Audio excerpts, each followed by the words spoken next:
Oke, nah baik. Ya, hari ini kita kan bahas tentang bagaimana kita menjadi orang tua yang baik, yang good gitu ya kepada anak. Nah, tapi memang sebenarnya di awal kita juga perlu tahu, maksudnya kita kan manusia ya, pasti punya kekurangan, punya kelemahan, terus juga kita punya latar belakang yang sebenarnya pasangan jadi suami istri itu selalu punya latar belakang yang berbeda, didikan latar belakang yang berbeda. Nah, gimana caranya biar tetap satu waktu kita ngajar anak kita?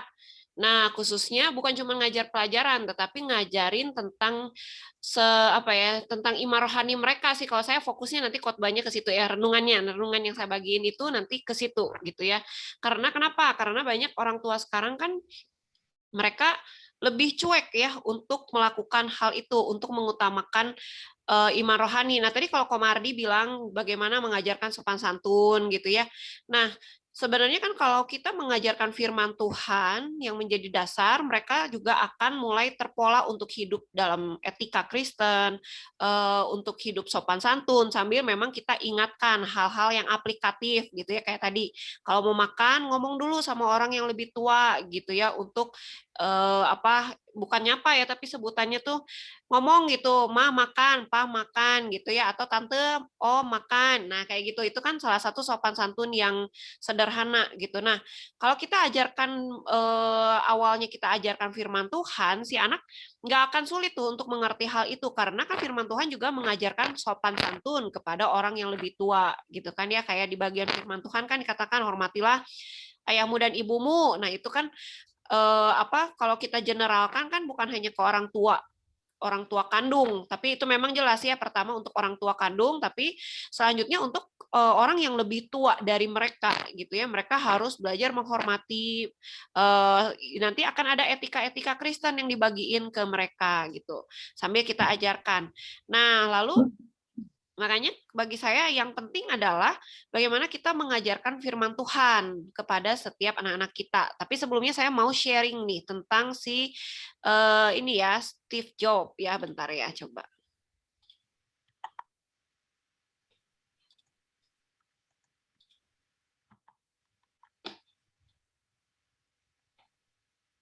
Oke, kelihatan ya.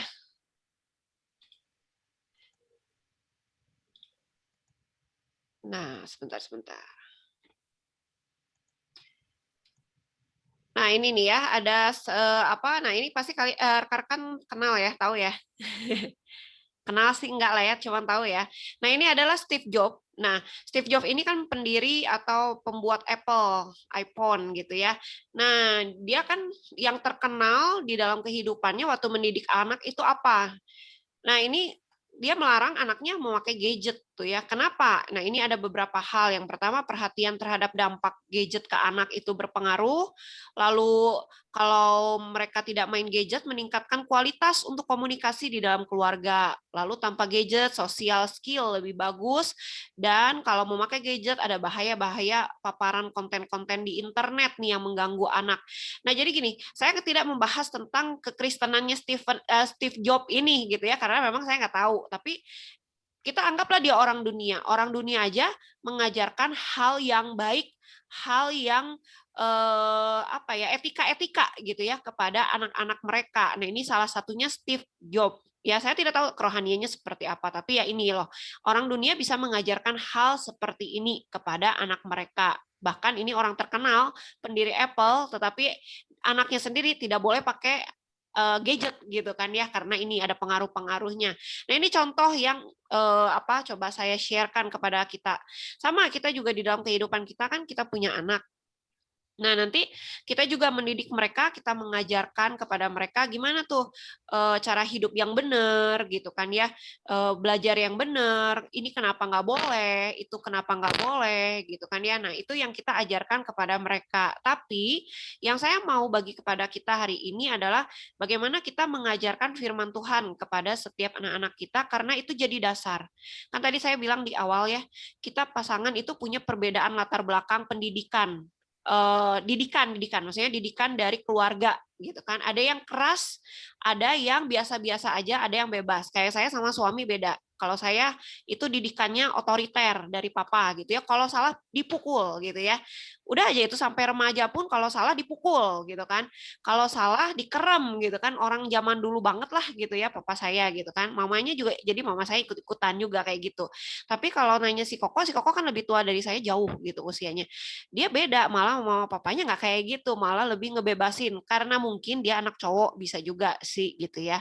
Tetapi kalau di keluarga saya anak cowok sekalipun adik saya gitu ya, kalau salah dipukul, kalau apa masih bandel dimasukin ke kamar dikunci gitu ya, atau nggak di kamar mandi dikunciin. Nah kayak gitu ya, itu ke anak ke adik saya yang cowok. Nah kayak gitu. Tapi keluarga si Koko beda. Nah akhirnya pengaruh nggak sih ke anak-anak kita? Pengaruh. Jadi waktu saya awal punya anak si Aaron tuh ya, saya lebih keras ke dia gitu ya. Saya tuh orangnya dominan parah karena apa saya kan mimpin jemaat gitu kan ya.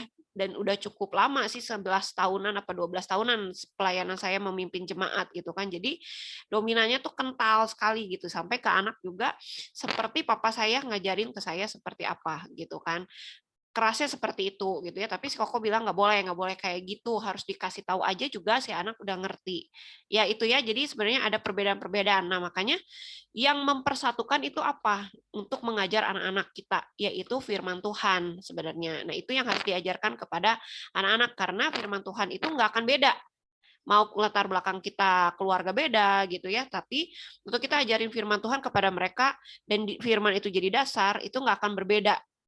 Saya dengan Koko pasti sama gitu ya, firmannya pasti sama gitu yang kita ajarin ke anak. Nah, itu.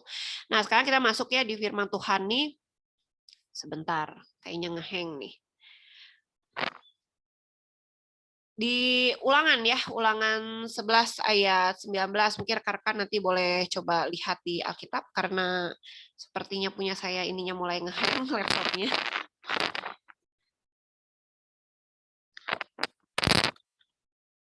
Nah, di sini kan dikatakan di Ulangan 11 ayat 19 ya.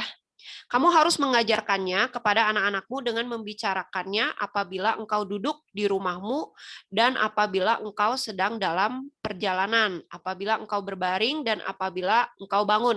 Nah, ini ayat atau nats yang diberikan kepada saya gitu ya, waktu saya mempersiapkan firman Tuhan, ini loh yang diberikan gitu ya. Nah, jadi firman dan nanti kita harus tahu dulu gitu ya, sebelum kita masuk ke firman ini kita harus tahu dulu siapa kita ya. Nah, kita ini adalah wakil Allah gitu ya di dalam kehidupan sebagai orang tua, kita ini tuh sebagai wakil Allah.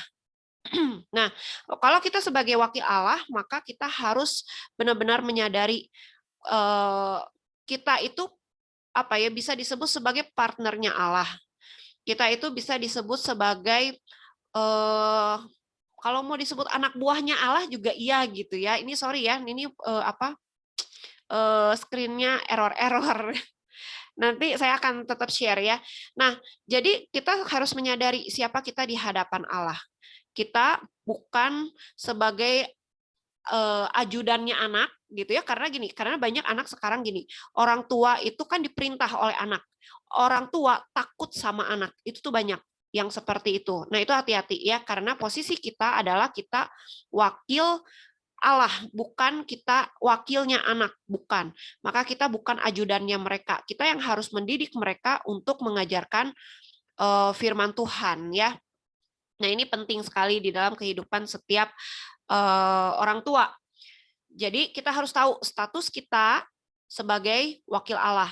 Nah, sebagai wakil Allah, maka kita harus ngapain? Kita harus mengajarkan firman Tuhan, karena Allah juga yang lebih dulu mengajarkan firman Tuhan kepada kita. Nah, ini penting. Lalu yang selanjutnya, kita juga harus menyadari bahwa anak-anak itu diberikan kepada setiap kita itu sebagai anugerah, dititipkan kepada setiap kita gitu ya, sebagai orang tua. Kita punya anak itu adalah anugerah besar yang Tuhan titipkan dari Allah untuk kita sebagai orang tua. Nah, artinya apa? Anak ini harta yang berharga. Betul ya, sama ya, rekan-rekan pasti pikir begitu. Tapi orang tua banyak sekali berkorban untuk anak, berkorban dalam hal biaya, berkorban dalam hal pendidikan anak, pokoknya harus kejar level yang paling tinggi, bahkan lomba-lomba semua harus diikuti gitu ya. Tapi banyak dari mereka tuh lupa Lupa tentang apa? Lupa tentang bagaimana mendidik anak di dalam takut akan Tuhan. Saya ingatkan kembali di kata-kata ini, anak sebagai anugerah titipan dari Allah. Artinya apa? Anak harus diajarkan dari kecil untuk mengenal siapa Allah. Mereka harus hidup di dalam Allah.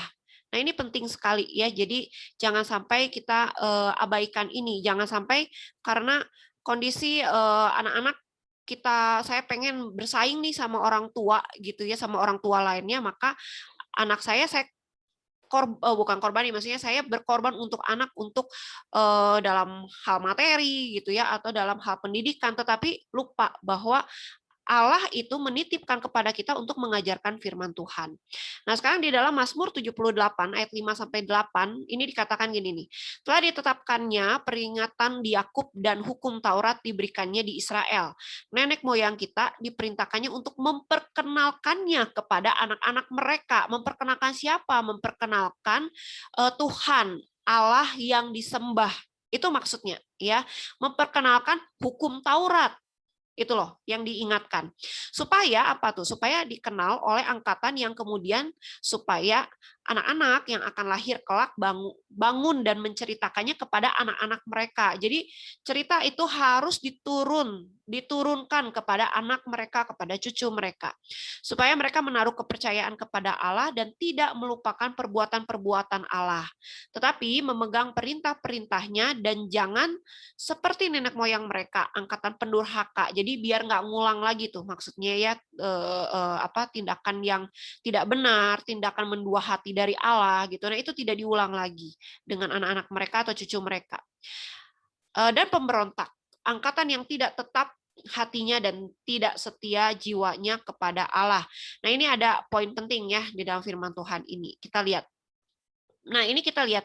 Saya ingin share pendidikan anak Yahudi pada zaman Alkitab. Nah, ini saudara, saya memang skripsi S1 saya yaitu tentang pendidikan Yahudi di zaman Alkitab. Jadi saya cukup tahu gitu ya banyak tentang pendidikan Yahudi, tapi hanya 3 bagian yang saya mau bagi ke kita. Yaitu yang pertama, seorang ayah harus mengajarkan hukum Taurat sebelum anaknya berusia 5 tahun. Jadi sejak dini anak kecil, bayangkan ya, kalau dia udah mulai bisa ngomong, dia sudah mulai bisa berjalan gitu ya. Bahkan waktu bayi pun gitu ya, masih kecil-kecil, diajarkan tentang hukum Taurat. Hukum Taurat bukan selalu diberitakan, tapi dicontohkan di dalam kehidupan sehari-hari sambil ayahnya mengajarkan ini hukum Taurat tuh seperti ini. Nah, lalu yang kedua, umur 13 tahun anak dibawa ke Bait Allah atau sinagoge untuk memperoleh pembelajaran hukum Taurat dari para imam. Nah, saudara kalau ingat tentang kisah Tuhan Yesus yang dibawa ke Bait Allah ya, itu pada umur berapa? Nah, sekitaran umur 13 ini gitu ya. Dibawa ke sana untuk ngapain? Untuk ketemu dengan para imam ya, ahli Taurat sih memang sebutan mereka ya. Nah, untuk mengerti bagaimana pengajaran firman Tuhan, diajarkan tentang hukum Taurat. Nah, itu maksudnya. Ya, jadi umur sekian, umur 13 mereka baru dibawa ke Bait Allah. Beda dengan kita sekarang. Kalau kita sekarang kan dari kecil, dari baby pun sudah dibawa sekolah minggu gitu kan ya. Tapi kalau mereka dibawa ke sana itu pada saat umur 13 tahun, mereka akan belajar dididik oleh si para ahli Taurat itu. Jadi si ayah tugasnya memang belum selesai, tetapi ayah menyerahkan anak-anak mereka kepada para ahli Taurat untuk dididik lebih dalam lagi tentang hukum Taurat, karena hukum Taurat bagi para ahli Taurat pada saat itu tuh banyak gitu ya. Mereka harus kenal kitab-kitab gitu ya, kitab Yesaya, Mazmur dan lain sebagainya. Nah, itu di mana? Di sinagoge atau di Bait Allah. Nah, lalu ada yang ketiga nih. Yang ketiga ini adalah tefilin ya. Tefilin ini nanti saudara bisa baca sendiri sih ya di layar ya. Nah, ini sepasang kotak kulit hitam ya, berisi gulungan perkamen dengan tulisan ayat Alkitab di dalamnya. Nah, itu untuk mengingatkan apa? Biar si anak pakai ini nih, pakai tuh ini kalau ada di gambar ya, di gambar di layar tuh ya, di kepalanya ada, di tangannya ada, nanti ada lagi di bagian bawahnya tuh juga ada gitu ya. Nah, untuk apa? Untuk mengingatkan bahwa mereka adalah orang Yahudi. Mereka adalah pengikut Allah. Nah, itu maksudnya ya. Jadi mereka tidak boleh lupa. Jadi waktu mereka berjalan, mereka melangkah bersama dengan Allah harus mengikuti hukum Taurat. Waktu mereka mau berbicara, mereka harus pikir dulu karena mereka adalah pengikut Allah, tidak boleh sembarangan bicara. Di tangan untuk apa? Menandakan kalau waktu mau melakukan sesuatu, ingat engkau adalah milik Allah. Nah, itu maksudnya ya. Coba bayangkan ya, kan kalau kita sekarang mengajarkan anak ya kita ngomong gitu ya, kayak tadi Komardi bilang gitu ya, saya ajarkan sopan santun. Orang tua yang lain juga sama, mengajarkan etika-etika yang ada gitu ya secara umum. Nah, kalau untuk bangsa Israel atau bangsa Yahudi pada saat itu, mereka sampai ayat itu tuh ya ditempel tuh di kepala, di tangan, di bagian lainnya, di jari mereka pun ada. Coba kalau saudara lihat tuh ya, di jari juga ada.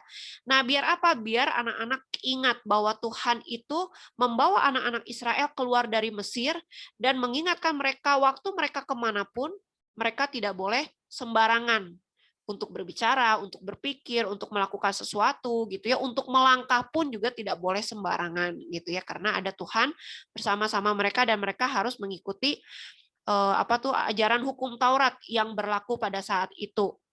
Nah, ini yang harus mereka lakukan. Tapi waktu kalau saya search di Google itu ya ternyata orang dewasa juga masih ada yang pakai seperti ini gitu ya. Berarti ini apa ya namanya ingatan untuk seumur hidup gitu ya, untuk semasa hidupnya mereka harus ingat bahwa mereka adalah milik Allah. Nah, lalu di Ulangan 6 ayat ke-7. Nah, ini kita masuk ya di dalam poin penting pengajaran firman Tuhan.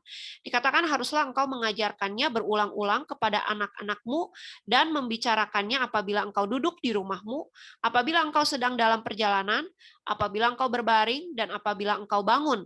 Haruslah juga engkau mengikatkannya sebagai tanda pada tanganmu. Nah, ini tadi yang saya sebutkan tefilin itu ini ya.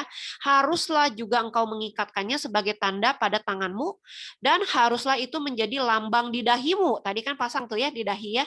Di tangan juga ada, bahkan di jari juga ada. Dan haruslah engkau menuliskannya pada tiang pintu rumah dan pada pintu gerbangmu. Nah, ini sama sih ayatnya mirip dengan yang tadi kita sudah baca di awal di Ulangan 11 ayat 19 sampai 20. Nah, kita lihat. Jadi sebagai orang tua, tanggung jawab orang tua Kristen itu apa tugas tanggung jawabnya? Yaitu mengajarkan firman Tuhan itu harus berulang-ulang. Mau dilakukan, mau kita contohkan, mau kita katakan, pokoknya harus berulang-ulang. Itu maksudnya.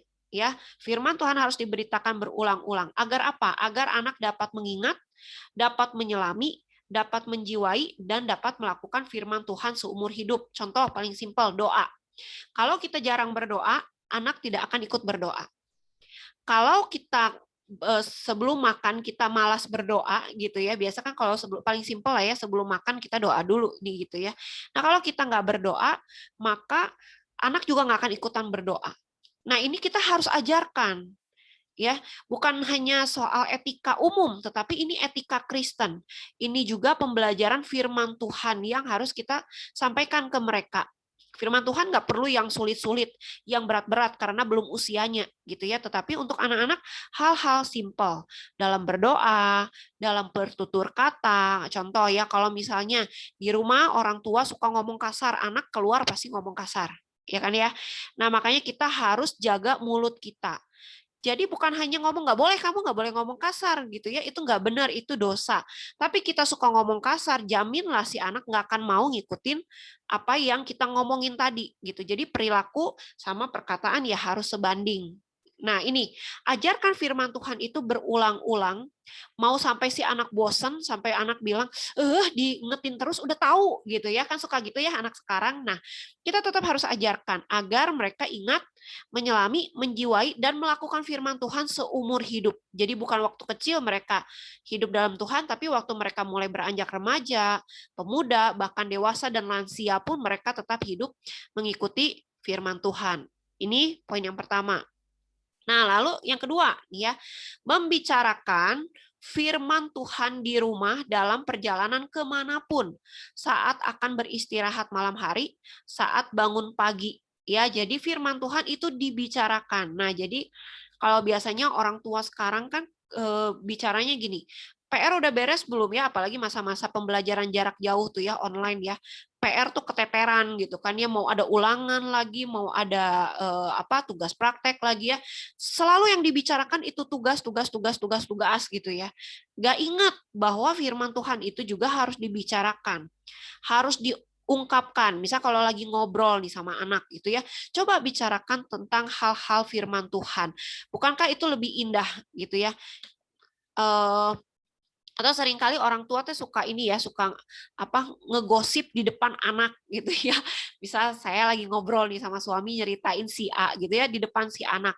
Nah, itu kan gak baik ya. Jadi si anak teh mikir, itu ya si bapak itu misalnya ya kok nggak benar ya, padahal mah saya teh suka selama ini sama dia mah gitu ya, saya pikir dia baik-baik aja, ternyata si mama papa ngomong ternyata nggak benar tuh si bapak itu contoh ya.